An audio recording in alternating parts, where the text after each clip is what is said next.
Thousands of students gather in a large stadium for an important entrance exam. A man stands before the crowd and explains the extreme difficulty of the Hongji class. As the students move toward the testing area, Chengdu appears in the hallway. The surrounding students notice him and whisper about his 2-year absence. A group of 3 students blocks Chengdu's path. The leader puts his hand on Chengdu's shoulder and mocks him for returning after so much time away. Chengdu looks back calmly and tells the student to focus on his own exam. He then grabs the student's hand with a very strong grip. His friends quickly step in to stop a fight so they do not get disqualified. They pull the leader away and leave the area. Later, Chengdu sat at their desks in a large computer room to begin the written exam. The bully thinks about a plan to injure Chengdu during the upcoming test. Chengdu ignores him and focuses on his monitor. The screen asks for a brief history of the current world. Chengdu begins to type the answer. In the year 2842, an alien civilization invaded Earth. Humans fought back using nuclear weapons, which killed 5 billion people. Instead of dying from the radiation, the surviving humans began to evolve and break their physical limits. On the 27th of August 2860, all adults reached level 2. This event marked the start of the High Martial Calendar, warriors using fire and large swords to fight monsters. These figures established the New World Order. Chengdu finishes the remaining questions about world policies. He moves his mouse to the Submit Exam button and clicks it to finish the first part of the test. He sits at his desk and remembers his 2-year absence. Blue energy flames appear around his body as he explains that he was not in a coma. Instead, he had been entering a strange dimension that granted him spiritual power and a photographic memory. He stands up and leaves the exam hall to prepare for the martial arts portion of the test. He returns home and greets his father. As he walks inside, his sister picks up his dropped exam ticket from the floor and warns him to be more careful. Later, the family sits together at the dinner table. His father holds up a small bottle of vitality powder. He explains that he bought it to help boost Chengdu's scores for the Hongji class exam. Chengdu looks at the bottle and says he can pass without using it. His father places a hand on Chengdu's shoulder and tells him not to worry about the cost. He says the family will always find a way to make money to support his dream of becoming a martial artist. Chengdu slimes at his father and quietly agrees.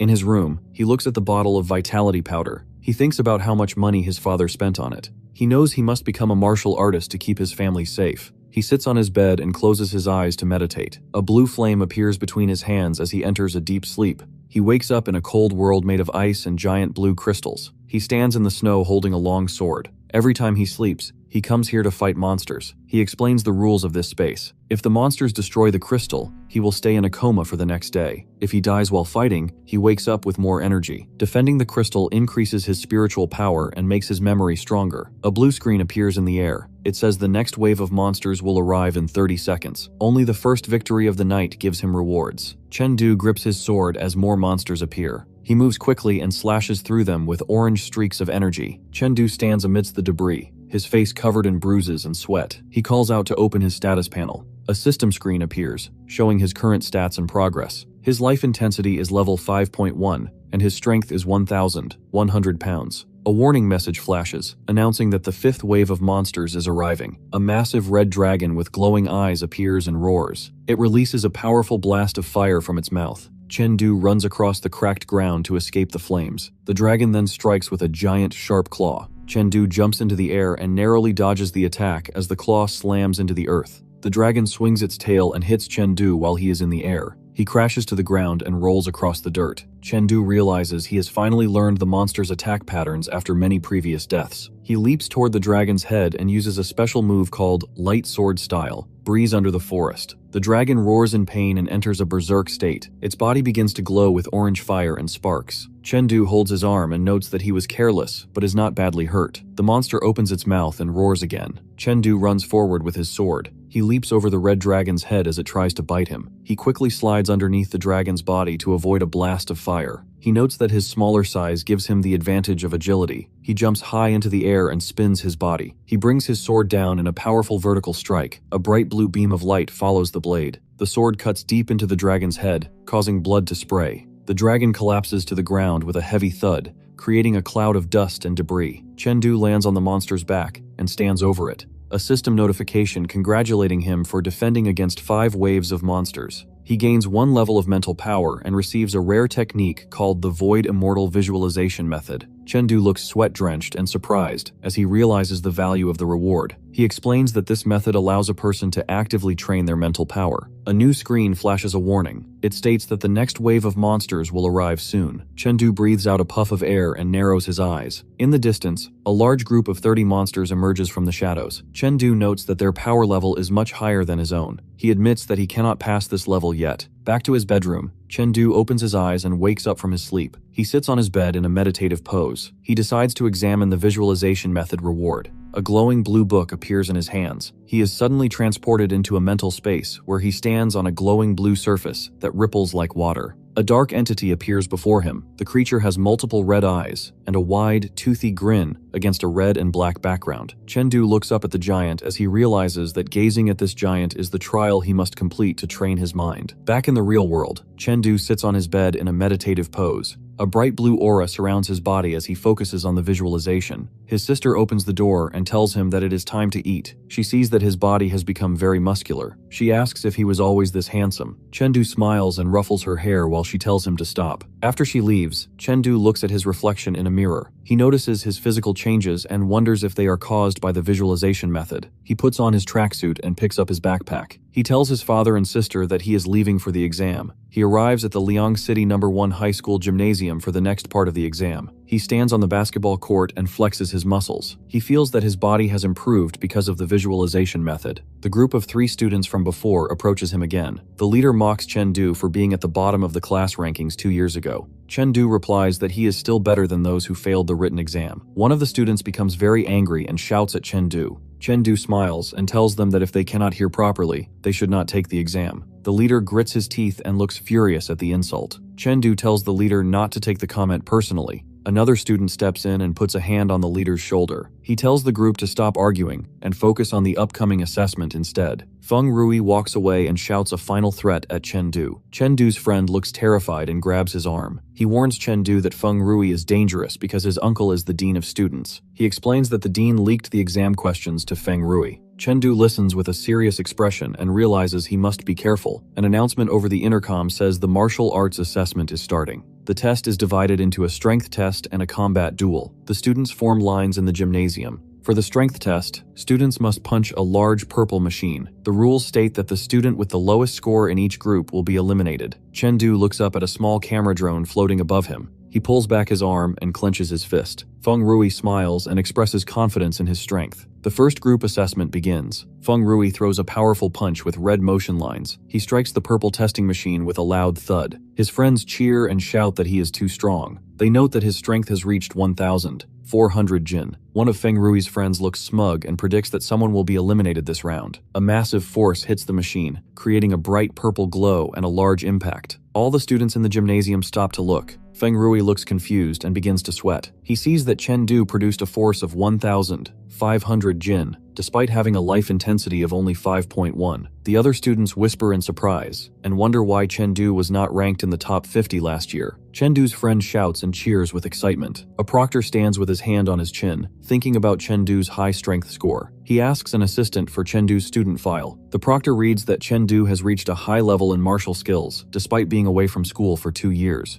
He decides to watch the combat duel to see Chengdu's true power. In the afternoon, the students gather around a large, square combat stage. The proctor stands in the center of the ring holding a piece of paper. He calls out the names for the next combat duel. He announces that Chengdu will fight against Feng Rui. The other students in tracksuits watch and talk about the upcoming fight. Feng Rui tells Chengdu that raw strength is not enough to win a real battle. Chengdu reaches out and takes a practice sword from a rack. He looks back at Feng Rui and smiles. Feng Rui swings his staff with great speed, leaving trails of orange energy in the air. Chengdu holds his practice sword and blocks the heavy strikes. Then he leaps high into the air to avoid a sweep. He descends quickly and lands a powerful kick on Feng Rui's face. Feng Rui's head snaps back and he falls to the ground. He crouches on the floor. He shouts that he will be the one to enter the elite Hongji class. He charges forward and swings his staff with all his strength. A massive burst of orange energy explodes across the stage. Chengdu stands at the center of the light. Suddenly, Chengdu moves with incredible speed. He slashes through the orange energy with bright blue light from his sword. Feng Rui shouts at Chengdu and slams his staff down with great power. The impact shatters the ground and sends rocks into the air. Chengdu watches the attack and thinks that fighting people is different from fighting monsters. Feng Rui swings his staff again while surrounded by orange energy. Chengdu moves quickly and strikes back with his glowing sword. A large explosion of blue and orange light covers the stage. Chengdu appears behind Feng Rui with a blue trail of energy.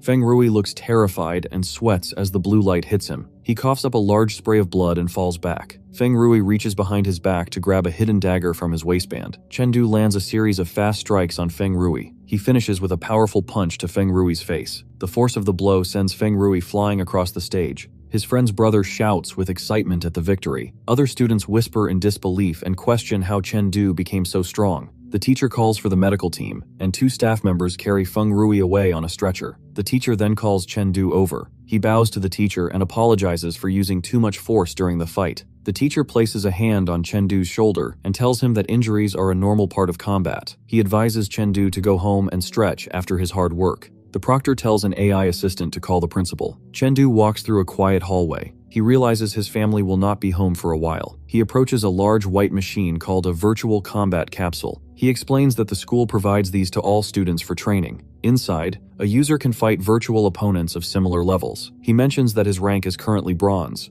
He has focused more on fighting monsters in the crystal space than in virtual combat. He thinks about Feng Rui and the potential trouble he may cause. He looks at the open capsule and describes the Blue Star Youth List. It is a global ranking of the strongest young martial artists. Chengdu sits down in the chair and prepares to train. He believes a high rank will help him enter the Hongji class through his own strength. Chengdu enters the virtual combat space. He wears a blue hoodie and has a pig head mask over his head as his avatar. He uses a digital keyboard to start a warm-up match. He stands alone in a white room. He holds a large sword and looks around for his opponent. A girl with purple hair drops from above. She tries to hit him from behind with a small blade. Chengdu quickly turns and blocks her attack with his sword. The girl smiles and says his reaction speed is good. She tells him that in real combat, people do not wait to say hello. He grips his sword and says he will not let her attack from behind again. The two begin to fight at high speed. Chengdu swings his sword and creates large blue arcs of light. The girl flips over his attacks to stay safe. Chengdu lunges forward for a powerful strike. He uses a move called the Pale Dragon Point Thrust and moves toward the girl with a bright blue light. The girl looks and asks him about the move he just used. She explains that martial arts moves should not be limited to specific forms. Chen realizes she is correct and begins to think about his own technique. He swings his sword and a purple light trail follows the blade. He wonders how the girl could recognize his skill level. The girl tells Chengdu not to get distracted. She moves with extreme speed and leaps over his head. The girl flips through the air and holds her small blade. She strikes Chengdu from above with a powerful blow. Chengdu is caught by surprise and struggles to react to her sudden attack. The screen shows that Chengdu has lost the match and 10 victory points. He stands in the virtual space and looks at a keyboard. He thinks about the 4 forms of the flowing light sword art.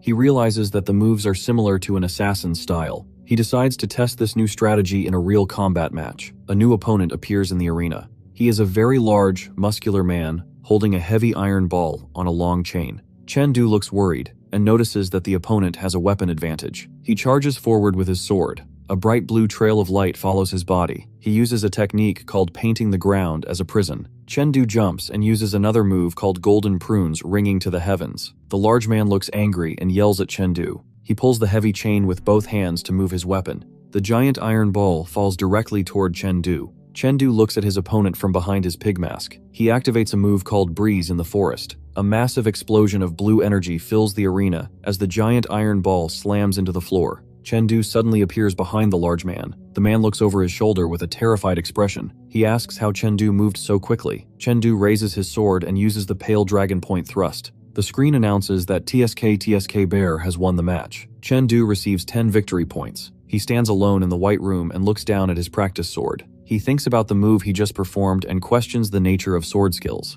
He thinks about the nature of combat. He realizes that a sword should be used with flexibility and calls it an undefined weapon. Several blue system screens appear in front of him. They show his flowing light sword art, improving from 89% to 90%. Chengdu repeatedly asks the system for more matches to deepen his understanding. He continues to fight and train for a long time. The virtual capsule opens with a hiss of steam. Chengdu sits in the chair, drenched in sweat. He looks exhausted and says that he is very hungry. Suddenly, the device on his wrist beeps. A blue system message appears, congratulating him for entering the top 10,000 of the Blue Star Youth List. Chengdu looks surprised as he reads the notification. He asks the system to expand his ranking details. He is ranked 6,000. 219th on the global list, and 654th in his biosphere. Finally, the list shows that he is now ranked first in Liang City. Chengdu smiles and looks happy as he thinks about his rank. He says that his spot in the Hongji class is now safe. He walks toward the campus of Liang City No. 1 High School with his backpack.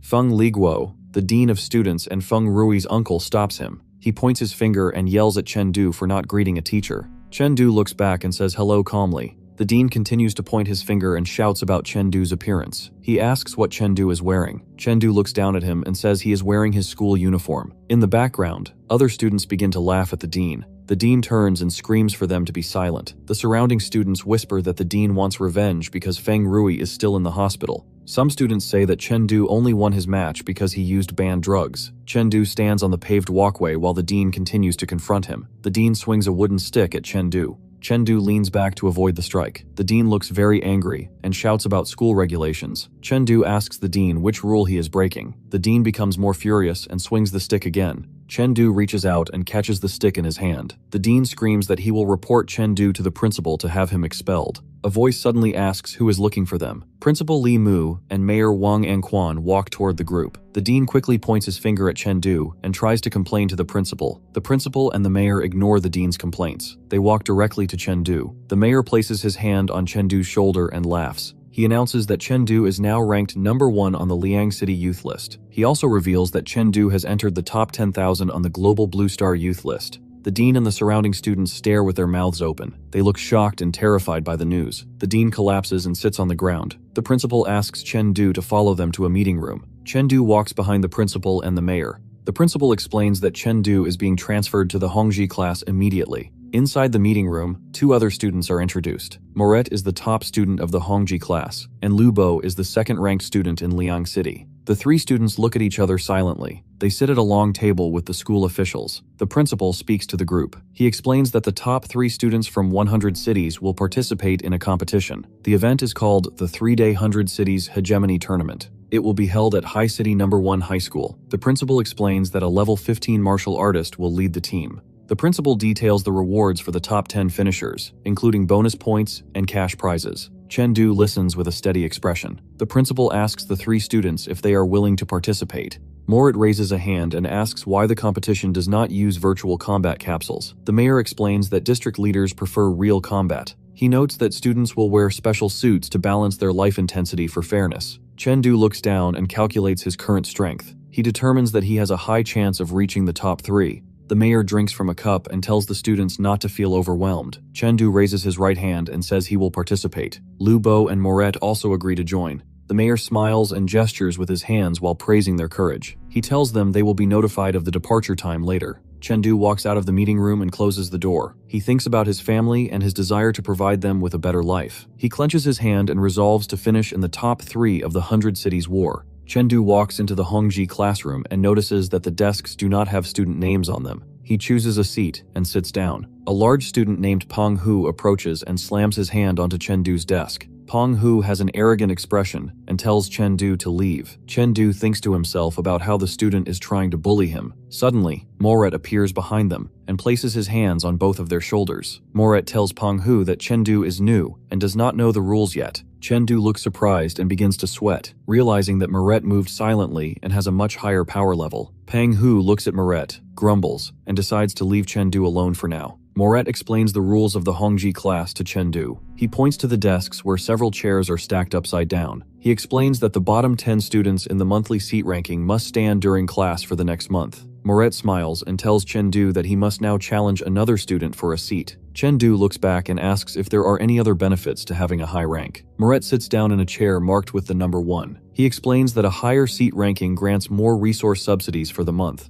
Chengdu looks intrigued and narrows his eyes. He clenches his right hand into his left palm. He thinks to himself that since there are resources involved, he must secure the highest ranking possible. Chengdu stands in the combat room and raises his left hand while holding his sword in his right. He loudly announces that he wants to challenge the student, ranked 10th in the class. In the background, a group of students looks on with shocked faces. They whisper to each other about how a new student is challenging a top 10 position immediately. They note that Chengdu looks quiet, but acts with great arrogance. Even with good skills, Chengdu's life intensity is much lower than the other elite students, making a top 10 challenge seem impossible. Chengdu ignores the comments and walks forward. He thinks to himself that the resource reward for 10th place is 50% larger than the reward for 11th place. Chengdu grips his practice sword and looks ahead with a serious expression. He thinks about the rewards for winning the seat. Penghu laughs and holds a massive black hammer. He tells Chengdu not to regret his decision. Chengdu stands before the much larger student and asks if he is the 10th rank. Penghu confirms with a wide, toothy grin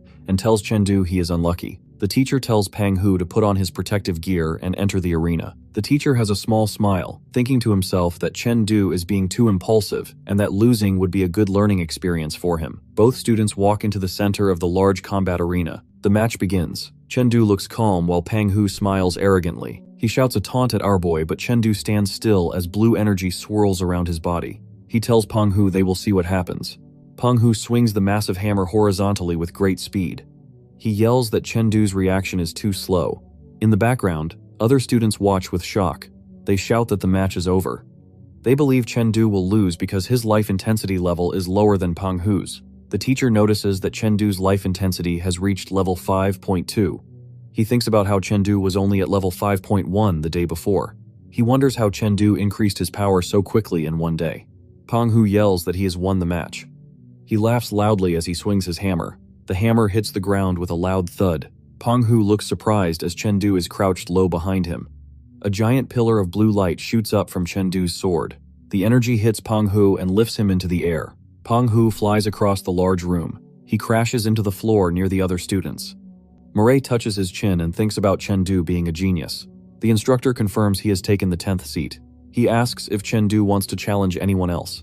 Chengdu says no. He thinks to himself that the resource rewards do not increase enough to justify more fighting. Moret holds his smartphone toward Chengdu. He asks to add him on a social media app. In the background, many other students raise their hands and shout that they want to add him too. Chengdu looks slightly surprised and agrees. Penghu kneels on the floor and grips Chengdu's leg with both hands. He calls Chengdu a god and asks for forgiveness for his earlier behavior. Chengdu looks down and thinks about the importance of knowing when to be strong and when to be humble. Teacher Ling walks ahead and tells Chengdu to meet him in the office after class. Later, Chengdu and Teacher Ling enter the principal's office. Principal Li Mu sits at a desk with papers. Teacher Ling asks the principal about early admission slots for Mount Everest and Mount Tai martial arts universities. The principal looks up with a surprised expression. He explains that the minimum requirement for those schools is Tier 1 perfect martial skill. He notes that while Chengdu is close, the final 1% is a very difficult gap to cross. Teacher Ling places his hand on Chengdu's shoulder and tells the principal to let him try a test. The principal sighs and points toward a testing instrument at the back of the room. He explains that the machine's maximum limit is Tier 1 high stage. Teacher Ling tells Chengdu to recreate the specific attack he used during the seat ranking battle. Chengdu stands in front of the machine. He holds a black practice sword. He narrows his eyes and focuses on the target. He lunges forward with great speed. He performs a move called the Pale Dragon Point Thrust. A massive explosion of blue energy and light hits the machine. The force of the strike shatters the equipment into pieces. Teacher Ling looks at the wreckage in surprise. He notes that Chengdu was at a lower level only yesterday. He realizes the boy reached Tier 1, perfect overnight. Chengdu looks at the shattered machine and touches the back of his head. He looks worried and apologizes to the principal for breaking the instrument. He speaks loudly to the principal, calling Chengdu a combat genius. He gestures with his gloved hands toward the boy. The principal strokes his beard with a white gloved hand. He looks thoughtful and impressed. He declares that Chengdu is an absolute martial arts genius and must be prioritized for training. He orders that Chengdu's training resources be set to those of the first-ranked student. The principal looks at Chengdu and explains the early special admission process. He tells Chengdu to strive for a top 3 finish in the 100 Cities Hegemony Tournament. Chengdu raises his right hand and asks for a definition of special admission. The principal explains that to enter the top 8 famous schools, a student must reach a life intensity level of at least 6.5. Teacher Ling explains that reaching level 6.5 before the entrance exam is very difficult, but special admission only requires Tier 1, perfect skill. Chengdu tells the teacher he wants to attend Mount Huang Martial Arts University. Teacher Ling looks surprised because the top schools offer similar resources. Chengdu explains that he wants to stay close to home so he can protect his family if a crisis happens in Liang City. Teacher Ling looks at Chengdu with a seriousness, noting the boy's great sense of responsibility at a young age. Chengdu smiles and thanks the teacher and principal before leaving the office. He walks through the school gate and joins the crowd of students on the sidewalk. He thinks about the 1-month timeline before the early special admission begins. He decides to stay in the school's private training room to focus on his strength. As Chengdu crosses a street, he considers using specialized medicine to increase his life intensity level. He looks up at a large building and thinks about the 3 major organizations in the world. The first is the Extreme Martial Palace, which fights alien civilizations. The second is the Technology Martial Palace, which focuses on improving human strength through science. The third is the Martial Artist Alliance, which is responsible for keeping public order. Chengdu tells the attendant he is ready for the endurance test. He stands inside the large testing machine. The machine activates and glows with light. Afterward, the attendant looks with a confused expression. Our boy walks away and adjusts his backpack. The attendant calls the technical department on her phone. She tells them the machine seems to be broken because the student had no reaction. Chengdu goes to his private training room at school. He sits on the floor in his blue tracksuit. Chengdu holds 3 small blue pills in his palm.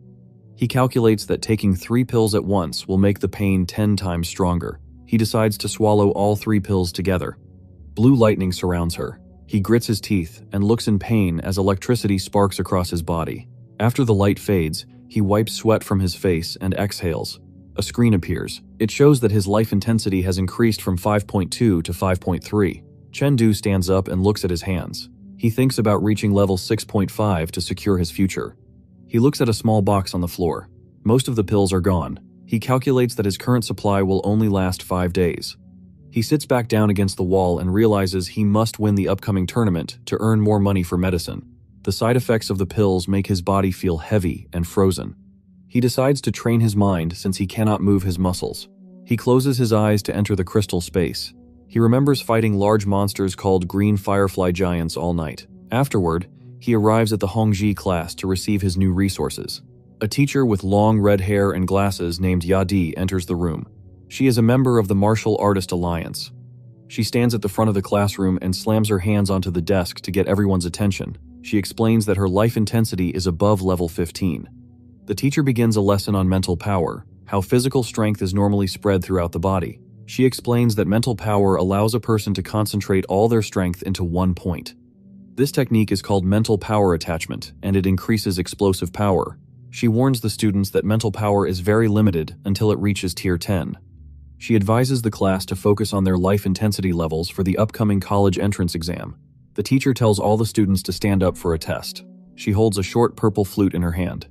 She calls the test the Song of Exhaustion. She will use the music to measure the mental power of each student. Finally, she looks toward Chengdu. She tells him he can choose to skip the test because it will not affect his exam score. Chengdu stands in the middle of the classroom. The teacher looks at him and offers him a choice to participate in the mental power test. The teacher lifts the purple flute to her lips. She prepares to play the Song of Exhaustion. The other students look determined. Some smile as they wait for the test to begin. The teacher plays her flute. Purple energy and music notes flow around the room. Suddenly, a large purple shadow appears. Chengdu realizes he is in a mental illusion. He calls it physical hypnosis. He moves quickly to attack the shadow. He jumps high and hits the monster with a strong kick. Purple light explodes across the screen. Back in the classroom, Chengdu remains standing. He does not look hurt. The teacher stops playing the flute. She looks very shocked. She wonders how Chengdu stayed so calm during the test. Chengdu closes his eyes and smiles as the purple energy fades away. The teacher notices that Chengdu's mental power is very strong. She raises her flute and increases the mental pressure to a higher level. Purple energy glows around her body as she plays. In the classroom, many students begin to collapse as they tremble and sweat on the floor. They look exhausted and say they cannot hold on any longer. The teacher is surprised that Chengdu is still standing. She wonders how he has such talent despite his poor family background. Even the top-ranked student, Moret, falls to the floor in pain. The teacher opens her eyes, wide in shock. She decides to increase the mental pressure to level 8. In the illusion, a massive purple giant looms over Chengdu. The giant clenches its fist and strikes with great force. Chengdu feels a heavy weight from the pressure. He sweats and breathes hard as he pushes back. He manages to stand up straight again. The teacher watches him closely. She thinks he has amazing talent and mental power. They move to the principal's office. The teacher and Ling talk to the principal. The principal's body shakes with shock at his desk. He hears that Chengdu has both martial and mental talents. He says Chengdu could become a soaring martial artist who can fly. He thinks the top 8 schools are a waste of Chengdu's skill. He wants Chengdu to attend Black Dragon University instead. Ling calls Chengdu into his office. Ling sits behind a desk filled with books and monitors. Chengdu sits in a chair across from him. Ling asks if Chengdu knows about Black Dragon University. Chengdu says he only knows it as a top-tier school. Ling explains that the university does not take regular students. They only choose the best geniuses who can reach the highest levels of power. The teacher explains the requirements to become a soaring martial artist. This rank requires a life intensity of 9.9 and mid-stage martial arts skills. He notes that many students cannot afford the expensive medicine needed to reach this level. Chengdu then looks at the teacher and says he will try to enter Black Dragon Martial Arts University. In his mind, Chengdu feels worried. He does not want to leave his family. He thinks this departure might be a permanent parting. Teacher Ling places a hand on Chengdu's shoulder to encourage him. He tells Chengdu to use the other top schools as a safety net while he aims for the best university.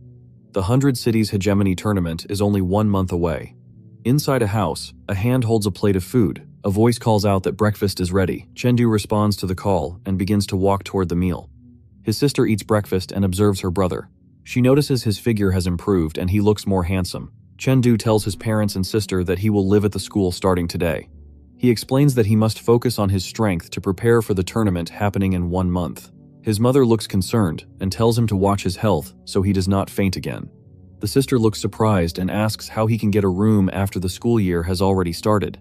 Chengdu smiles and explains that as a student in the Hongji class, the school gave him a private martial arts room.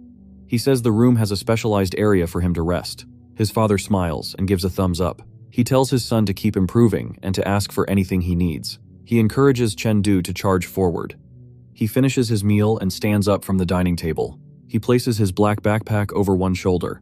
He looks at his family and announces that he is leaving for school. His father clenches his fist in an encouraging gesture and tells him to go for it. His mother stands with her hands together and a kind smile, telling him to take good care of himself. His sister smiles at him and tells him to work hard and win first place. Chengdu walks through a hallway as he looks at a list of items the school provided for him.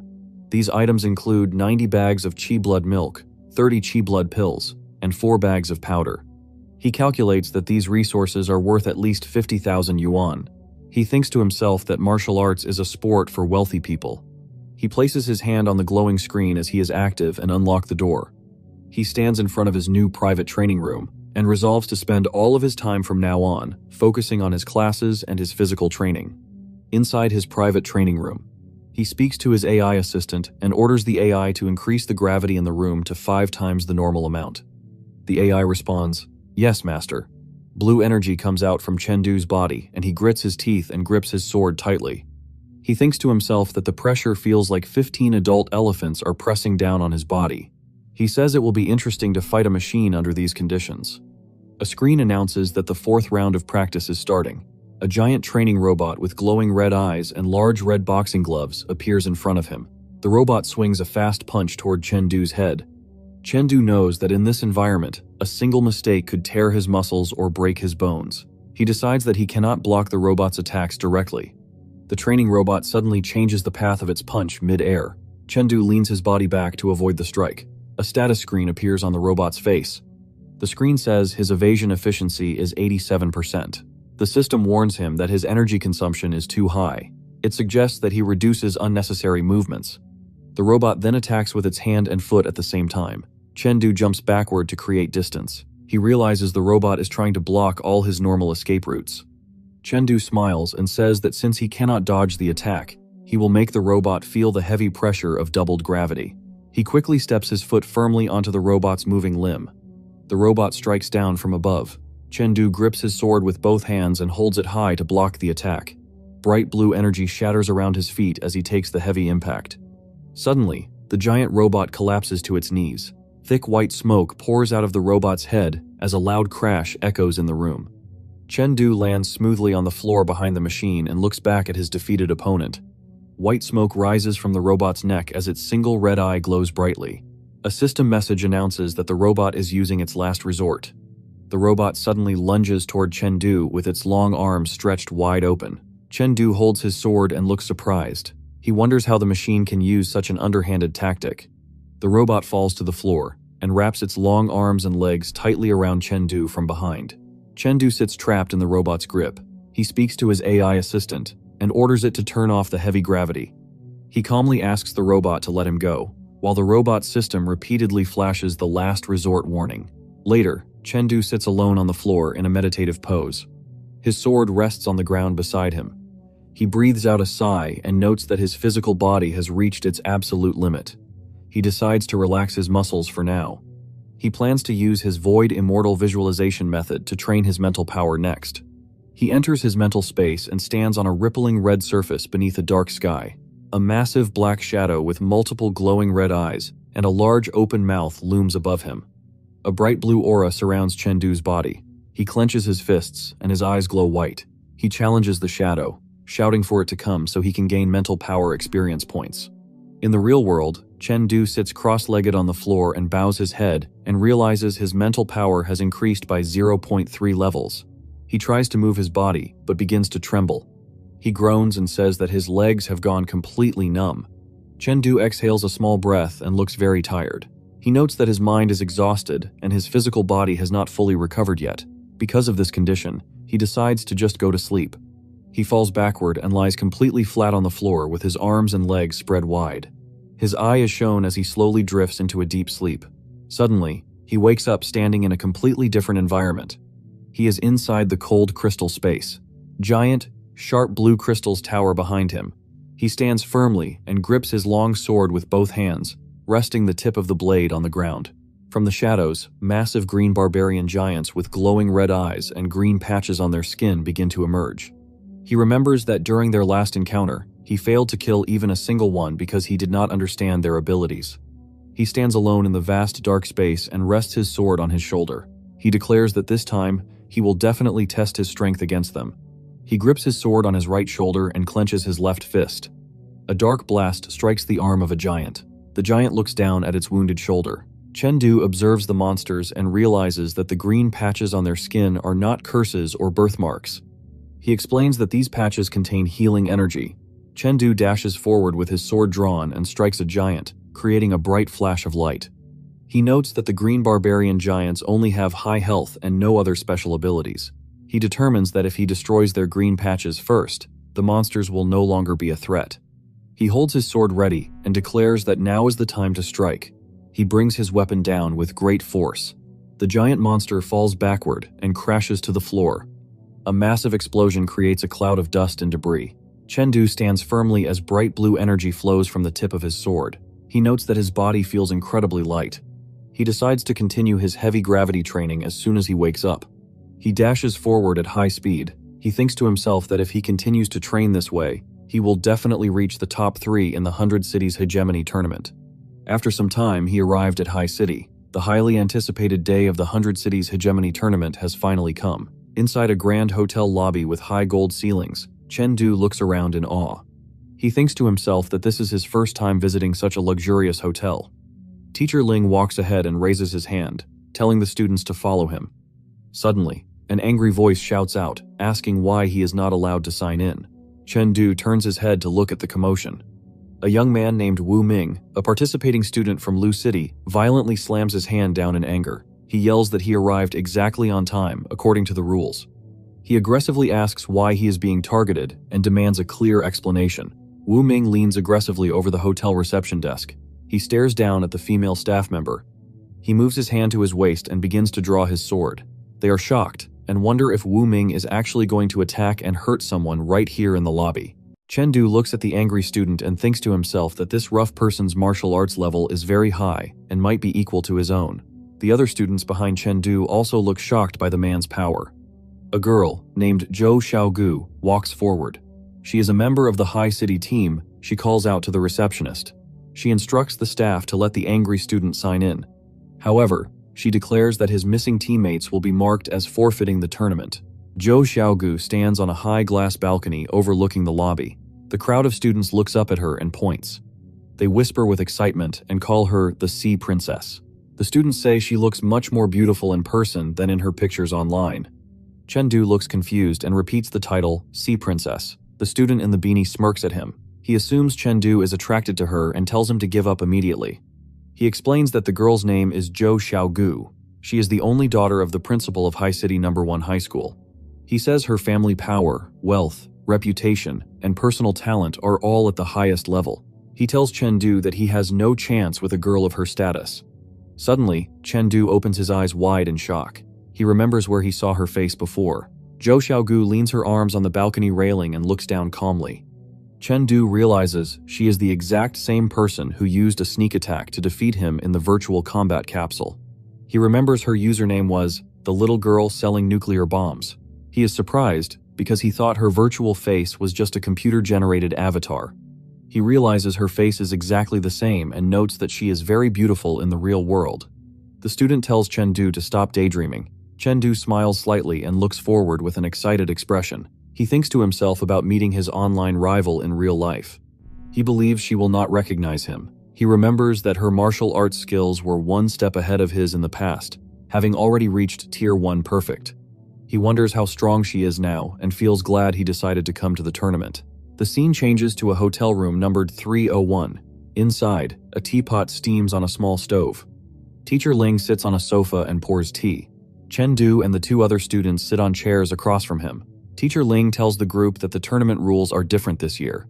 He explains that before the normal elimination rounds begin, there will be an extra event called the Badge Scramble Battle. One of the students asks about the Badge Scramble Battle, wondering what the new event will be. Chengdu asks about the specific details of the new tournament rule. Teacher Ling states that the tournament will last for 3 days and consists of 3 rounds. The first round is called the Badge Scramble Battle and will take place in a forest. The students have a 30-hour time limit to find specific badges. These badges have the words High and Martial written on them. Teacher Ling explains that after collecting the badges, the teams must travel to the endpoint. The number of teams that arrive with the badges will determine who passes the round. Chengdu asks the teacher how many badges exist in total. Teacher Ling replies that there are 50 high badges and 50 martial badges. He explains that this means a maximum of only 50 teams can pass. Because of this rule, at least half of the participants will be eliminated the very next day. Teacher Ling holds a white mug and explains the rules for the second round. He states that the second round is a one-on-one elimination tournament. The students will have very little time to rest. 150 people will fight in a single day to determine the top 10 strongest students. The matchups will be random, but students from the same team will not fight each other. The 2 other team members look very relieved. They are happy because they will not have to fight a monster like Chengdu. Teacher Ling raises 3 fingers and explains the third round, known as the top 10 battle. He tells the students that reaching this stage means they have already succeeded. Everyone in the top 10 will receive bonus points and cash rewards. He then talks about what it takes to reach the top 3. Teacher Ling explains that winning depends on their physical condition. The tournament involves 3 days of continuous fighting with almost no rest. He warns that they will likely get injured. He concludes that the final winner might not be the single strongest fighter, but rather the student with the most balanced and complete overall abilities. Teacher Ling raises his index finger to make one final point. He strictly orders the students that killing is forbidden. He explains that this rule applies to both the tournament and real life forever. He reminds them that their true enemies are the alien civilizations. He warns them to never point their weapons at their own companions. Teacher Ling continues to explain the event details and tells them they will wear special clothes inside the arena. These clothes will make everyone's life intensity level exactly the same. He also reveals that the team leaders will secretly enter the arena to protect the students from real danger. Teacher Ling then closes his eyes and smiles warmly. He warns the students that it is best if he does not have to help them. He explains that if he is forced to save them, they will be eliminated from the tournament immediately. Finally, he encourages the team. He tells them tomorrow depends on their own efforts, asks them to believe in themselves, and says they are the best no matter what happens. Chengdu and his 2 teammates look very determined. They shout, "Yes!" in agreement with their teacher. In the tall buildings of High City No. 1 High School, Chengdu stands on a high platform with his sword strapped to his back. Many other students gather in the area below him. He looks surprised and asks if this area is the forest. A man in a green suit and a white glove stands in front of the crowd. He is Zhou Cheng, the principal of the school. He points his finger and announces that everyone has arrived. He introduces himself as one of the organizers of the 100 Cities Hegemony Tournament. Principal Zhou Cheng stands before a massive white wall with a tall door. He explains to the students that the area behind the door is a special dimensional rift known as a spirit realm. He says it was created by the collision of 9 planets centuries ago. He announces that this specific area is a level 1 spirit realm called the Forest of Timberwolves. Chengdu thinks to himself about the spirit realm. He knows that it is a dangerous alien space filled only with monsters and no humans. The principal raises his finger to reassure the crowd. He states that the space is very stable and completely safe. He explains that Lei En, the 3rd strongest person in the world and founder of the Martial Artist Alliance, personally certified the area. Finally, he looks at the students and states that this trial carries a real risk of death. He urges everyone to prioritize their own safety inside the forest. He points a finger at the student with the ponytail, named Wu Zhang. He tells Wu Zhang that he cannot act alone just because he arrived by himself. He explains that the staff will assign suitable teammates to him based on his skill level. Chengdu thinks to himself that this person seems to be angry with everyone around him. Next, a man stands in front of a glowing blue scanner on a wall. The system announces that his iris authentication has successfully passed. An announcement tells the crowd to prepare to enter the Forest of Timberwolves. The large group of students walks toward a giant, glowing blue magic circle on the ground. A voice in the crowd asks if this area is the Forest of Timberwolves. The principal looks toward the students and explains the situation. He states that the true location of the spirit realm is a strict secret. He explains that the glowing circle is a magic array that leads directly to the forest. He says that past generations worked very hard to build it. He tells the students that the array is a safety measure. If the dimensional rift suddenly closes, the staff can use this magic circle to safely teleport everyone out. Chengdu and his 2 teammates stand together as they wait. 2 system screens appear above him. The first screen tells everyone to step into the magic array. It explains that each team will be randomly teleported to one of 1,000 different starting points inside the forest. The second screen reveals a challenge. It states that the map shows 300 badge locations, but only 100 of them are real. The other 200 markers are fake. The screen wishes everyone good luck. The giant magic circle begins to glow much brighter. Blue sparks of energy rise from the ground. A final system screen appears and tells the students to prepare for activation. A bright beam of white light flashes upward as the magic array activates. Chengdu slowly opens his eyes and holds his hand up to block the blinding flash. When the light fades, he stands in a dense forest. Tall trees surround him, and sunlight shines down through the leaves. This new area is the Forest of Timberwolves. Chengdu looks around the bright woods and asks if this place is the spirit realm. Behind him, his teammate holds up a glowing blue map and asks Chengdu which marked location they should travel to first. He tells his crew that their luck is off the charts because there's a badge spawning right near their starting location. Refusing to miss an easy score, he leads his hyped-up squad straight into the forest to see if this loot is the real deal or just bait. They approach a massive, ancient stone monolith hidden deep among the trees.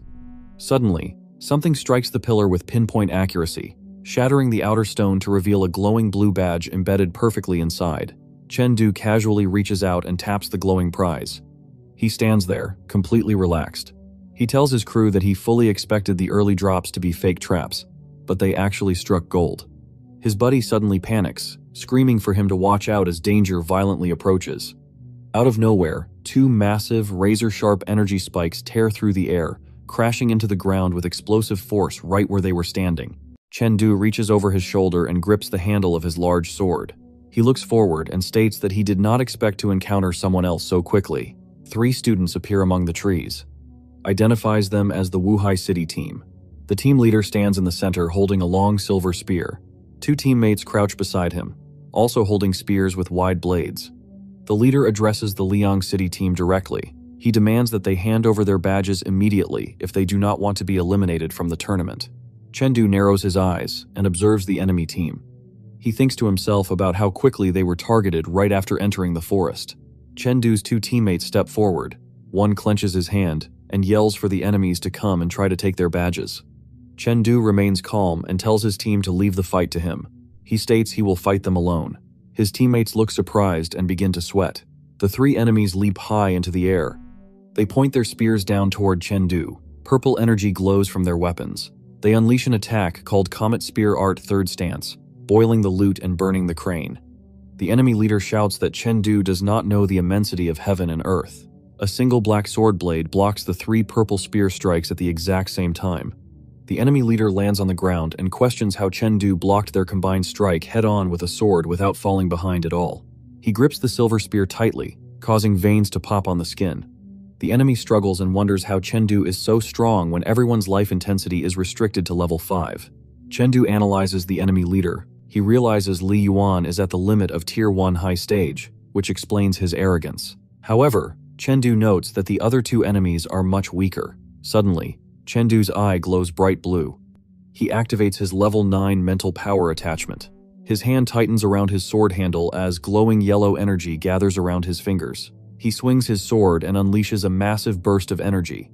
The force immediately pushes Li Yuan backward. Then Chengdu uses the flowing light sword art first stance, painting the ground as a prison. A giant wave of blue energy sweeps across the battlefield. The powerful attack strikes all 3 enemies at once. The leader looks completely terrified and screams as his teammate crashes violently into a thick tree trunk.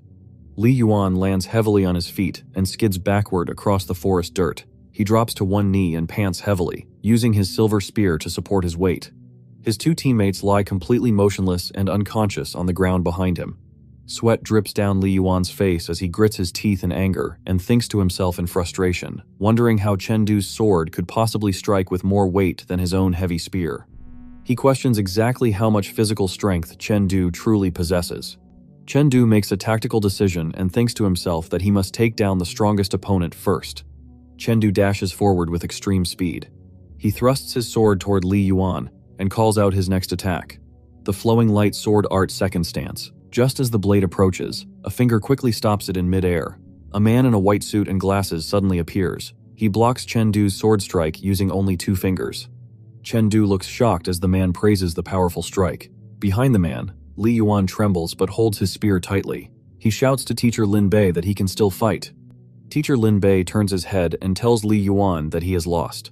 He explains that Chengdu's attack tore Li Yuan's clothes, proving his power has reached a level 7 life intensity. The teacher states that Li Yuan could not block a second strike and orders him to leave. Teacher Lin Bei thinks to himself that Chengdu's talent is greater than Li Yuan's and that the boy will be a powerful force in the future. In the shadows of the forest, Teacher Ling Yun hides behind a leafy tree and smiles. Teacher Lin Bei speaks into the woods, telling Ling Yun that he is leaving and looks forward to his performance in the finals. As Li Yuan walks away, he stops and turns around. He asks for Chengdu's name and admits that he rarely submits to anyone, but he submits to him. Chengdu smiles and replies that his name will be the first place winner the day after tomorrow. Inside the High City No. 1 High School auditorium, a large screen displays Chengdu's victory. A crowd of people watches the broadcast. In the audience, the Liang City principal laughs and pats the shoulder of a depressed man named Old Sao. The principal thanks Old Sao for letting his team win. He mocks Old Sao by asking what time he wants his plane ticket for tonight and offers to book it immediately. Nearby, Mayor Q speaks to the principal. Mayor Q says he did not expect 4 students to reach Tier 1 perfect martial arts this year, counting Chengdu. The principal smiles slightly and corrects him, stating that the number is still only 3. Another man in the audience looks at the screen and asks if the Liang City team has already collected 2 badges. He wonders why they are moving toward the exit without the required 2 badges, noting that this action will cause their direct elimination. In the Forest Wolf Woods, Chengdu's 2 teammates look shocked. One teammate asks Chengdu if he plans to take out a student named Wu Zhang right there. Chengdu explains that getting 2 badges is not difficult for someone with his level of strength. His teammates sweat and quietly agree. He has determined eyes as he declares that he wants to win the championship. He explains that first place only brings prestige, but he needs the 1 million prize money to survive. He holds up 3 fingers and offers to explain his plan. 3 faces appear in a dark void. Chengdu identifies them as the strongest players: Zhou Xiaogu and Ku Zhongtian from the High City team, and Wu Zhang from the Lu City team. Chengdu says the High City team has 2 strong fighters they cannot defeat. He believes ambushing Wu Zhang now will increase their chances of winning. His teammate, Lu Bo, points a finger and asks if this plan just helps the High City team eliminate a major rival. Chengdu turns to him and says he is wrong. He states that if he does not eliminate Wu Zhang now, he might not reach the top 3. Chengdu explains that teammates will not fight each other in the second round. He suspects the host city will force him to fight Wu Zhang so the High City team can advance easily. Chengdu explains that the winner of his fight with Wu Zhang will have to fight both high city players one after another in the third round. He asks his teammates if it is possible for him to defeat 3 highly ranked fighters consecutively in just 2 days. The teammate touches his chin and says this plan feels like dark manipulation. Chengdu admits the plan is unfair to his team. He explains that he cannot guarantee a victory against Wu Zhang, and if they fail, they will be eliminated in the first round. The teammate smiles nervously and replies that they already know their own strength and are just happy to participate. He then asks Chengdu how he plans to locate Wu Zhang in the large area. The 3 students walk together through a forest. Chengdu explains that because of Wu Zhang's arrogant personality and great strength, he will definitely go to the area with the most badges to steal them from others. Chengdu smiles brightly and states that their goal is to wait and block Wu Zhang on his path to the exit that has the highest concentration of badges. They stand at the edge of a high cliff, looking down into the valley. A loud noise echoes from the ground below them. At the bottom of the cliff, another team of 3 students is currently fighting a giant purple wolf monster. Chengdu looks down with wide eyes in surprise. He sees that the beast violently swings its sharp claws. He recognizes the creature as a BB wolf from his private crystal space and wonders why it is appearing in this forest. He thinks about the Alien Race Illustrated Handbook. He notes that the book records all monsters currently discovered by humanity, but the monsters from his crystal space are not in the book at all. Chengdu's face becomes very serious and wonders if all the monsters inside his crystal space actually originate from the spirit realm. Down in the forest, a girl grips a red whip weapon in her hands. She curses and blames their current situation on the guy named Wu Zhang. Suddenly, a bright red and white energy cuts quickly through the air. The giant monster roars loudly in the dark forest. A voice calls out, warning Xiaomei to run. Suddenly, a bright blue energy slash cuts through the air. The blue attack slices the monster in half right in front of the girl. The girl sits on the ground with her eyes wide open in shock. She looks up and asks if he is her teacher. Chengdu tells her that he heard the name Wu Zhang and asks if she has seen him. The student replied that their first mark point was empty. She tells him that while they were walking to the second mark point, they unexpectedly found Wu Zhang fighting 10 monsters just like this one. The student explains that they tried to follow the teacher's instructions to retreat from Wu Zhang.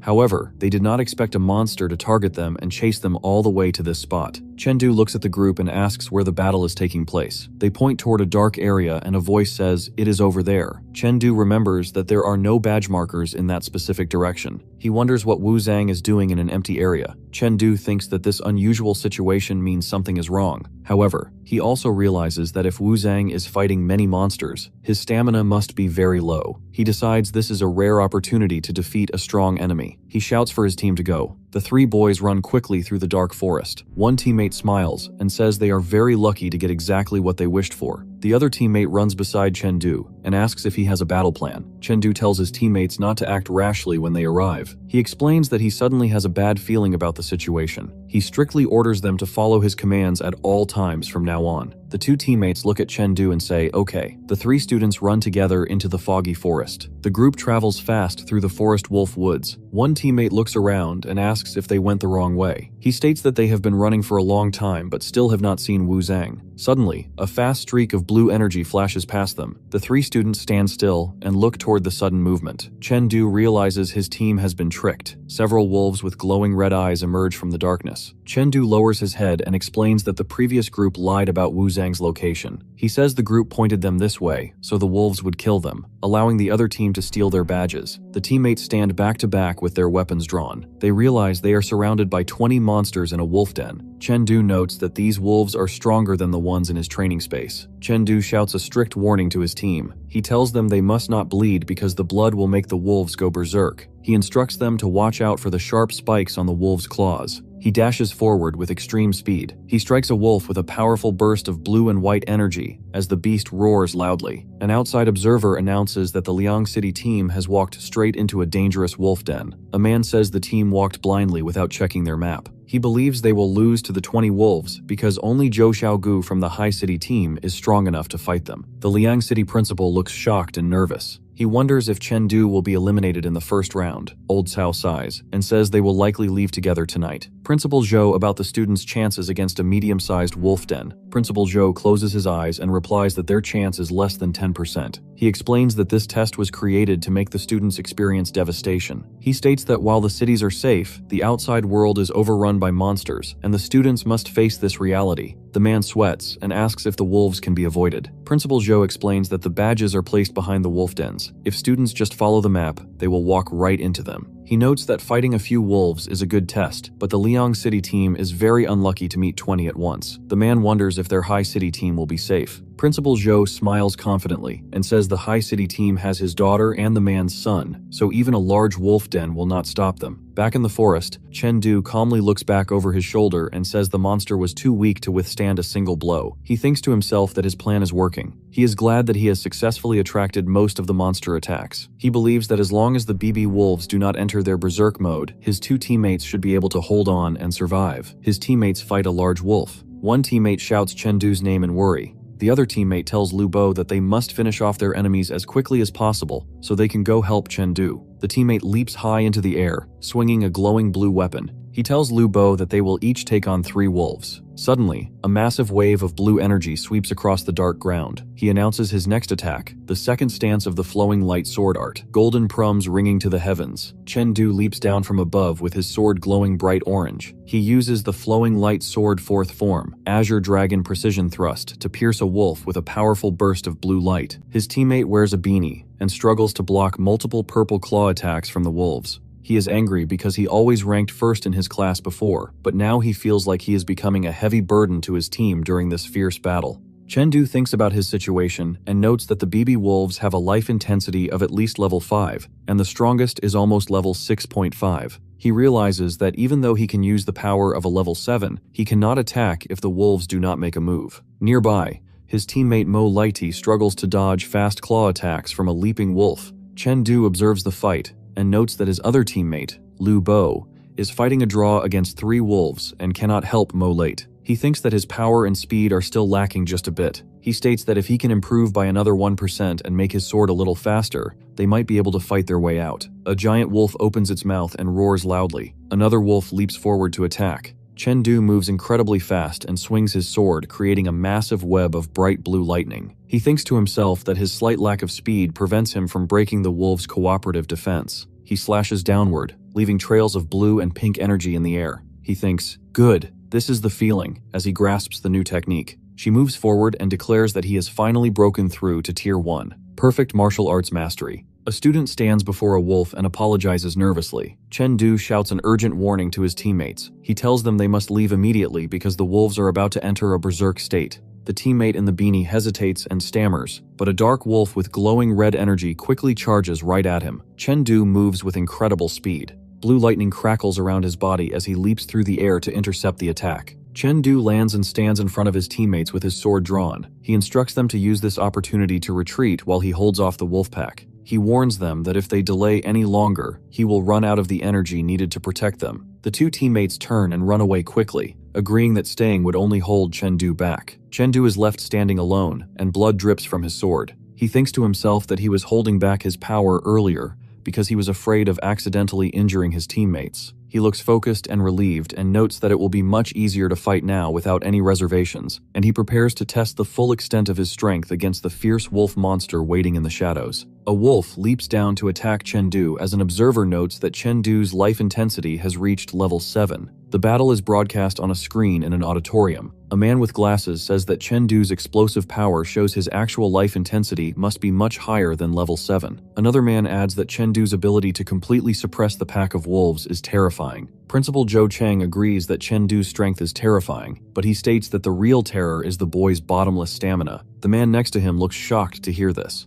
Another official holding a clipboard explains that Chengdu has been fighting continuously for almost an hour. The shocked man notes that even a level 10 martial artist would be exhausted by now. He wonders how a student can maintain this fighting state for so long. Principal Zhou Cheng narrows his eyes and wonders how many secrets Chengdu is hiding. In the forest, Chengdu dashes forward, surrounded by bright blue energy. He strikes the wolf with his sword. Principal Zhou observes that Chengdu perfectly controls his strength and does not waste a single drop of energy. As Chengdu's eyes glow blue and he strikes the monster again, the principal realizes that Chengdu is using this real battle to train and improve his own martial arts skills. He stands on a path covered with the bodies of defeated wolf monsters. Suddenly, sharp red claw marks slash through the air toward him. He quickly dodges the attack and swings his sword unleashes a massive wave of bright blue energy. He uses a powerful technique called thundering war drums to strike the dark wolf monster. He thinks to himself that using this continuous attack combination consumes a lot of his energy. He lands against the side of a dark tree trunk and stabs his sword directly into the wood to hold his body in place above the ground. He thinks to himself that he needs to rest and recover his physical strength. Suddenly, he jumps down and faces the creature. He recognizes the specific monster. He narrows his eyes and decides that this monster is the perfect target.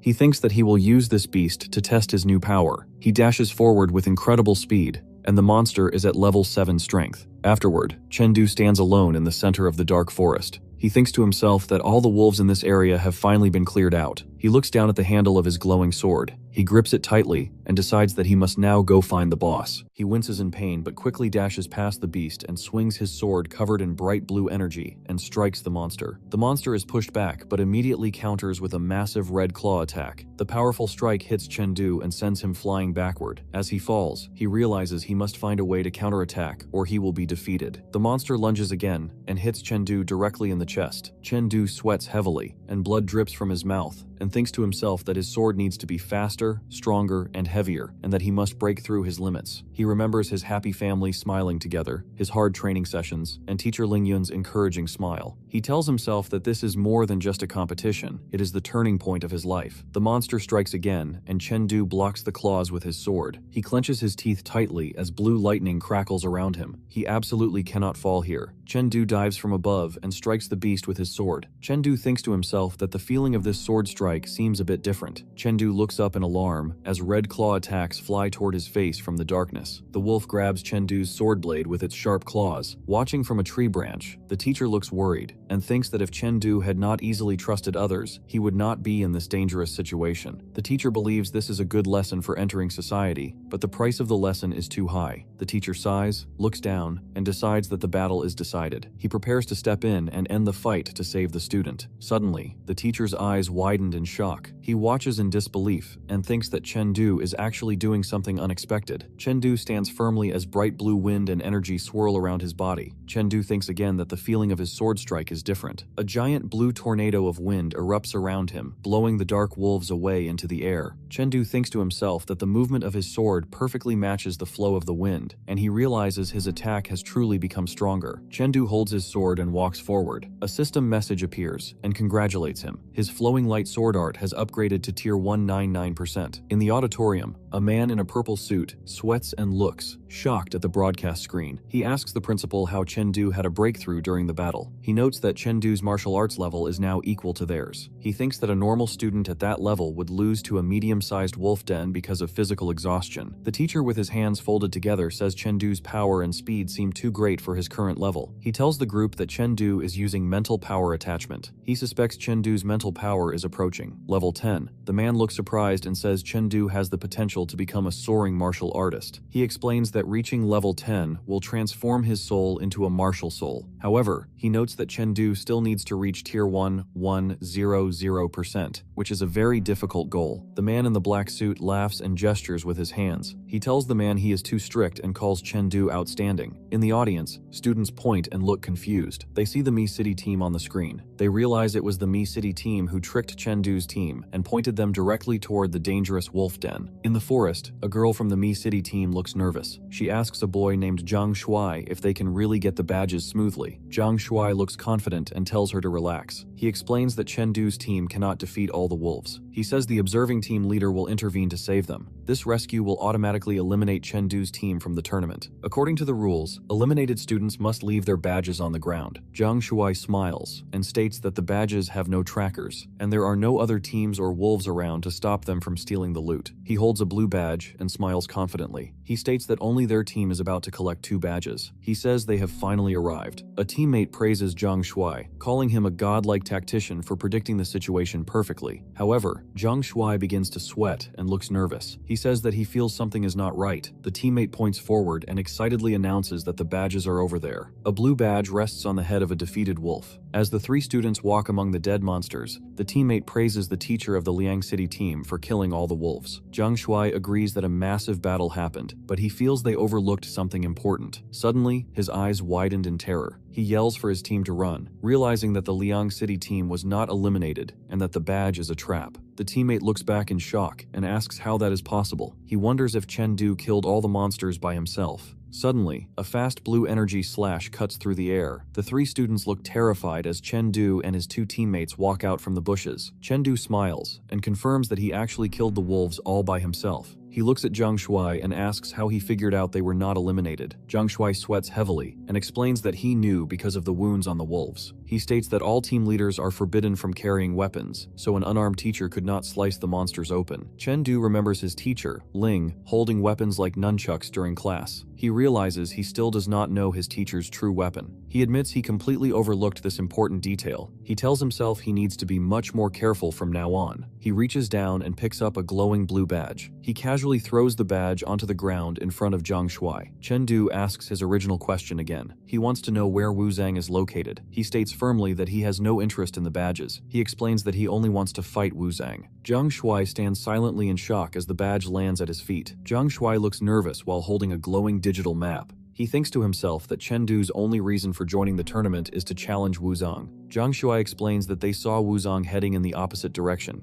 He says Wu Zhang's target was a star mark behind them, but he encountered the beast wolves on the way. Chengdu looks at the map. He realizes that the official navigation map must have a problem if there are hidden wolves on the straight path. He concludes that Wu Zhang is no longer at his original starting position, but he is definitely still near the star mark. A cut sound passes through the air, and Zhang Shuai looks shocked. Chengdu walks past the three terrified students with his sword drawn. He orders them to leave their badges on the ground and exit the tournament. Zhang Shuai curses and asks if Chengdu really expects them to quit. Chengdu turns his back and walks away from the group. He tells them he is simply thanking them for their earlier kindness when they pointed his team directly into the wolf trap. Zhang Shuai yells at him in anger. Suddenly, a fast blur of motion rushes in. A teacher moves at high speed and grabs the defeated students to remove them from the forest. The teacher's voice calls Chengdu a good kid as he rescues the students. The teacher angrily accuses Chengdu of breaking his promise and having no martial ethics. The teammate stands up from the bushes and yells back. He asks how the enemy team can accuse them of lacking ethics after tricking them. Chengdu turns his head and smiles calmly and thinks to himself that the man was only the Mi City team leader, so there is nothing to fear. He states that his action is simply called deception. Two glowing blue badges are shown. One badge says hi and the other says Marshall. The three teammates stand together in the forest. The teammate realizes that the Mi City team happened to have the Marshall character badge. He explains that this is why the enemy team schemed against them, hoping to collect both badges at once. The teammate in the beanie holds a glowing blue map.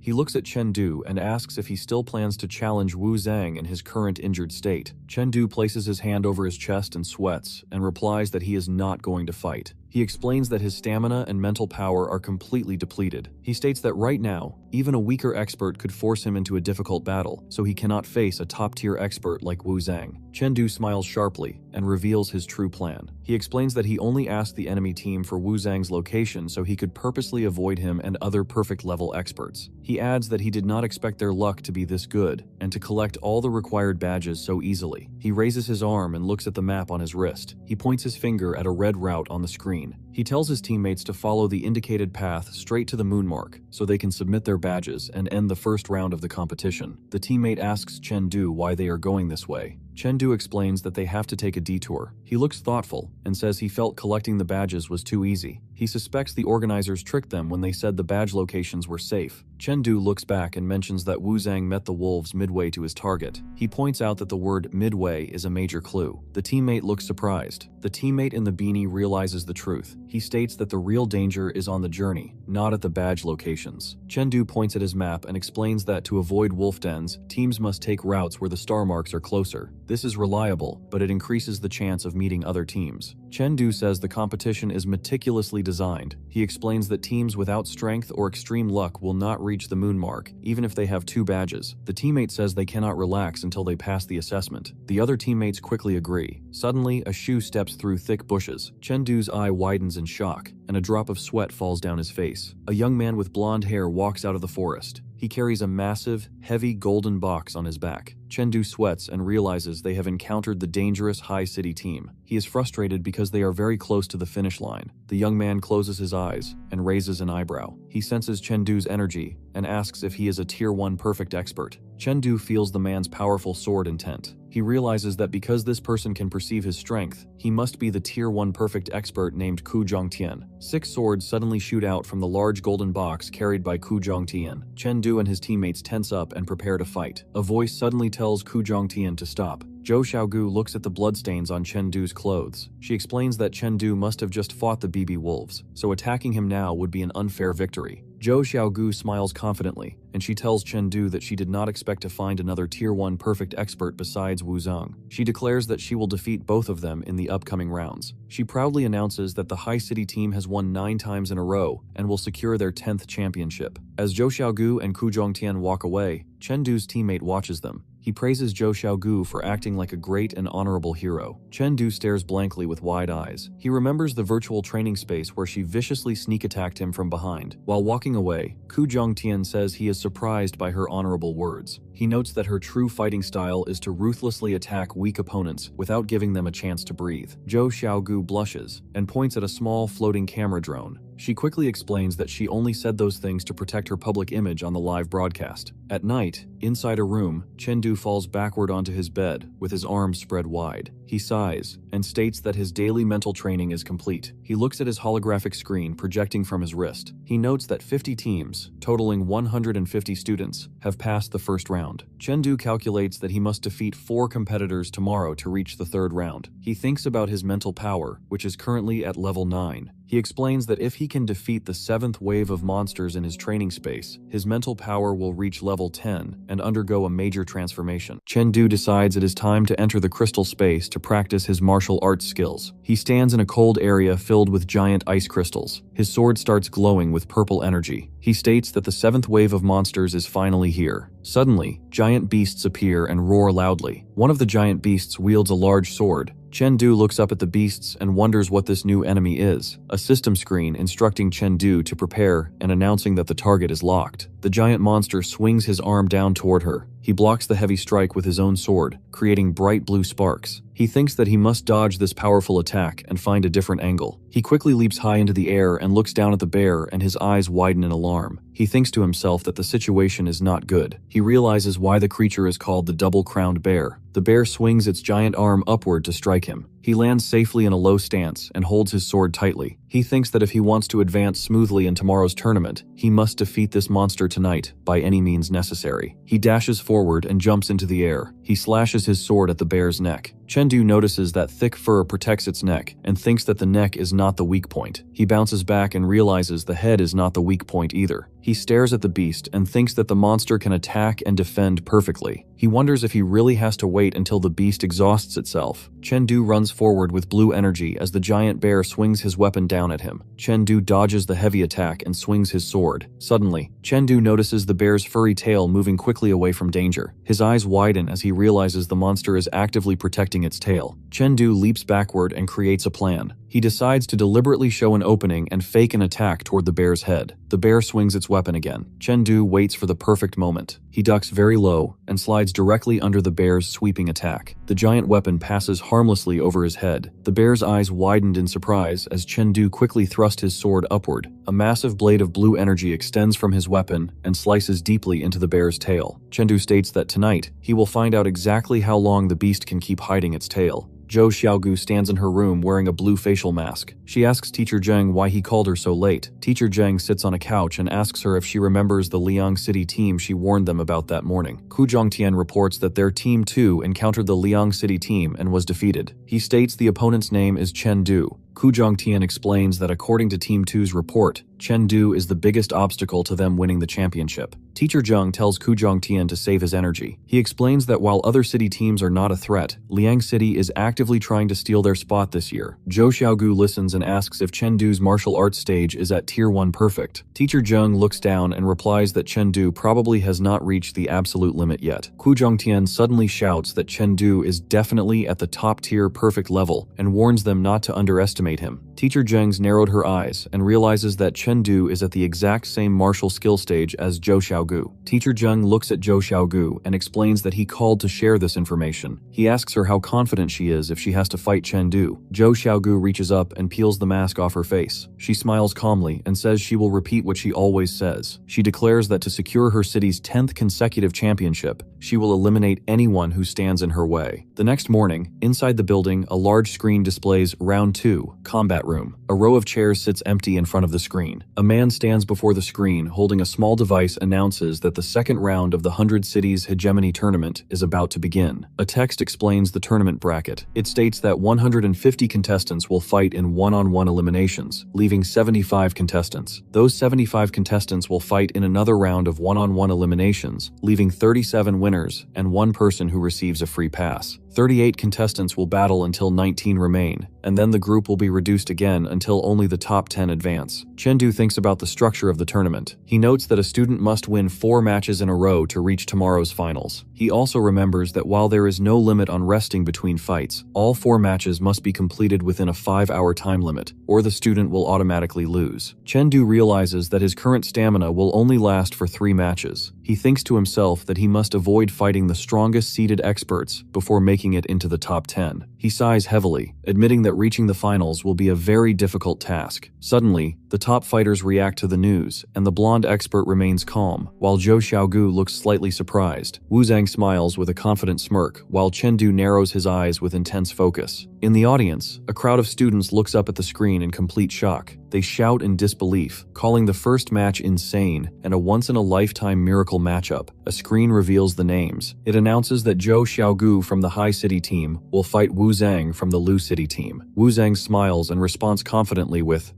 A screen announces that the first match will decide the champion. The crowd wonders why the 2 strongest fighters, Wu Zhang and Zhou Xiaogu, are fighting each other in the very first match. Chen Du watches the arena and thinks to himself that the tournament is starting to become interesting. A voice announces that both contestants' life strength has been suppressed to level 5. Zhou Xiaogu walks into the fighting area. She holds a spinning bladed weapon in one hand. Wu Zhang stands at the opposite end of the arena. He looks confident and tells Zhou Xiaogu that he has wanted to fight her for a long time. She tells him that after he loses, he can come to her city's high school and she will give him a good job. Wu Zhang looks angry and says he heard she uses the arrogance of a top-tier expert to pressure her opponents. He declares that she will be the one begging today, and quickly draws his sword. Zhou Xiaogu jumps backward as sparks fly around her body. Wu Zhang dashes forward with incredible speed. He swings his sword down as Zhou Xiaogu raises her short sword to block the heavy strike. In the audience, a student points at the broadcast screen and shouts that it shows the fighter's current martial skill levels. Another student looks shocked and asks how the screen can calculate their exact levels. A third student explains that the special assessment uniforms measure their output strength to determine their tier. In the arena, a blue wave of energy crashes down. Zhou Xiaogu raises her weapons to block it. The heavy impact pushes her backward, and she slides across the floor. A system screen showing her martial skill at Tier 1, 92%. Wu Zhang raises his sword behind his head and strikes again. Zhou Xiaogu quickly flips backward in the air to dodge. He looks up, smiles, and analyzes her movements. He thinks to himself that she used a fake move to close the distance for a counterattack. He notices her center of gravity shifting downward and predicts her next strike. Zhou Xiaogu dashes forward with great speed. She leaps and swings a massive blue energy strike down at Wu Zhang. Wu Zhang raises his sword and blocks the heavy blow. A new system screen updates, showing that her martial skill has increased to Tier 1, 95%. Wu Zhang wonders how she blocked his attack so easily. He grips the handle of his sword tightly. Zhou Xiaogu blocks a massive blue energy wave with her crossed weapons. A system screen shows her martial skill level has reached Tier 1, 97%. Wu Zhang dashes forward quickly and realizes she calculated his attack path to continuously block his strikes. He shouts that she really is stronger than him. Chen Du watches the fight and thinks to himself and wonders why she is not stepping back to dodge the attacks. Zhou Xiaogu smiles and announces that the fight is only just getting started. Suddenly, a purple slash cuts through the air. Zhou Xiaogu steps forward and strikes his weapon downward. In the audience, Teacher Ling speaks to Chen Du. He tells Chen Du that even an expert like him might not notice a specific detail. Chen Du looks back and asks what detail he means. Teacher Ling asks if Chengdu knows what weapons she is holding. Chengdu replies that she uses rulers. Teacher Ling explains that her double weapon technique is called the Endless Strike. He states that fighters usually use one long weapon for attacking and one short weapon for defending. He reveals that because she uses two short weapons, she completely abandons all defense to focus entirely on ultimate offense. Chengdu thinks about Teacher Ling's lessons on close combat. He realizes the Endless Strike is a powerful skill. Wu Zhang holds his dark weapon tightly. He activates his first stance, called Chaotic Cloak Hammering. Zhou Xiaogu flips backward to dodge the flying debris. Teacher Ling explains her strategy. He says she is trading all of her defense to make her attack stronger. He states that as long as she keeps attacking, she has a chance to win. She has successfully stopped Wu Zhang from launching a real attack since the fight began. Chengdu realizes she is using the Endless Strike to completely suppress him. Wu Zhang swings his weapon down with great force. He creates a giant blue energy strike and calls out his cloak hammer attack. Zhou Xiaogu looks up at the falling energy as she smiles slightly and says she has finally found him. She dashes forward with incredible speed, moving directly inside Wu Zhang's guard. However, Wu Zhang smiles and looks down at her and says, "Gotcha." He immediately announces and swings his sword horizontally. A massive wave of blue energy strikes Zhou Xiaogu. She crosses her weapons to block the heavy attack, but the force pushes her backward through the air. She grits her teeth and points his sword forward and fires a bright pink energy beam at her. He proudly declares that this space is his domain. Wu Zhang forcefully swings his sword down and tells Zhou Xiaogu that she fell for his trap. Zhou Xiaogu looks up with wide eyes as sweat runs down her face. A system screen appears, showing that Wu Zhang's martial skill has reached 99.9%. A voice notes that his power is practically at the absolute limit. Suddenly, a massive pillar of bright blue energy crashes down onto the arena floor with a loud explosion. After the attack, an observer points out that a figure is still standing inside the dust. In the audience, the students look completely shocked. They ask what is happening and wonder aloud if Zhou Xiaogu has been defeated. A moment ago, Wu Zhang leapt down from above with his sword raised against Zhou Xiaogu. He shouts at her, declaring that her title of being invincible among her peers is now his. Chengdu feels a very strong aura and thinks to himself that it is a good thing he did not fight this opponent yesterday. In the arena, Zhou Xiaogu grips her short sword tightly as blue lightning sparks around her hand. She attacks and is called the Holy King's Staff Technique 4th Stance, drowning the 1,000-man army. A giant wave of water erupts around her. The crowd shouts in surprise as the water swirls. A system screen appears and announces that her martial skill has reached the Tier 1 limit of 100%. In the audience, a student points at the screen in complete shock. He yells that reaching this limit is one of the major steps to becoming a soaring martial artist. He explains she achieved this at only 17 years old. He notes that the last person to do this before the age of 18 is now the principal of a top famous school. Back in the arena, a sword is stabbed into the floor. Wu Zhang stands behind Zhou Xiaogu with his head lowered. He looks defeated and angrily admits that she wins. Chengdu watches this end with disappointment and thinks to himself that they should have fought a difficult death match so he could easily pick off the weakened winner. In the audience, a man says he now understands why the principal hid his daughter's true power. Principal Zhou smiles and explains that she just broke her limit last week. He says he kept it a secret because revealing her power early would hurt the fighting spirit of the other students. He adds that fighting spirit is very important for student growth. Nearby, a man with white hair smiles and praises Zhou Xiaogu's outstanding talent. He mentions that her father is an official at the Extreme Martial Palace, so she will likely go to Black Dragon Martial Arts University. He also notes that Wu Zhang is strong and has already secured early admission to Tianfeng Martial Arts University. He says their Qilin Martial Arts University was too slow and wonders if there are any other good students left to recruit. The man replies that they only need geniuses. A screen flashes to announce the next duel. Two swords strike each other and, in the audience, a student yawns and says he is almost falling asleep because it is boring. Another student agrees. He explains that after watching the intense fight between Zhou Xiaogu and Wu Zhang, these other matches look like weak rookies fighting. A large screen displays the next matchup. Liang City Team's Chengdu versus Wang City Team's Judaran. A student in the crowd points and yells with an excited expression. He announces that Chengdu, the student who fought the wolf den alone, is entering the arena. He shouts that this will finally be a decent match. Chengdu walks onto the stage calmly. He thinks about his opponent. He realizes that Judaran is the person with the highest combat power from the group that collected all their badges first yesterday. Judaran walks onto the stage with his eyes closed. Chengdu watches him and thinks this opponent is interesting. Judaran sighs and says he did not expect the other fighters to be so strong. He states that he can only scrape by into the top 10. Chengdu rests his sword on his shoulder. He smiles slightly and tells Judaran that he seems very confident in himself. himself. Ju Darren pulls his sword slightly from its scabbard. He looks back over his shoulder at Chengdu and says he heard about Chengdu fighting the wolf den alone and calls it amazing. However, he questions how much of Chengdu's strength and condition still remains today after that fierce battle. Suddenly, Ju Darren dashes forward at high speed. A blue motion blur follows his body. He swings his sword downward, creating a bright purple energy slash. Chengdu quickly raises his sword and blocks the heavy strike. Sparks fly into the air as the weapons collide. A system screen displays the match between Chengdu and Ju Darren. Both fighters are listed at Tier 1, 90%. Someone in the crowd shouts in surprise, calling Ju Darren another hidden perfect level expert. Ju Darren smiles confidently and asks Chengdu if he is trying to decide the outcome quickly because he is afraid of lacking endurance. Ju Darren swings his sword downward and uses the Muramasa blade technique first stance, invisible edge. A system screen shows Ju Darren's martial arts index has reached 96%. The strike hits Chengdu, forcing him to grit his teeth as he slides backward across the floor. Ju Darren spins and attacks again using both hands. Chengdu thinks that the strength type technique lacks flexibility because it relies on the left hand. Chengdu realizes that his opponent thinks he is still injured from yesterday. He notes that Ju Darren wants to fight a war of attrition to exhaust him. He dashes forward and thinks that Ju Darren's plan would have worked if he did not have the recovery ability of his crystal space. Chengdu decides he must end the battle quickly, with no hesitation. Ju Darren watches Chengdu charge. He questions why Chengdu is using a thrust-type martial art so openly. Ju Darren warns Chengdu not to underestimate him for trying to break through head-on.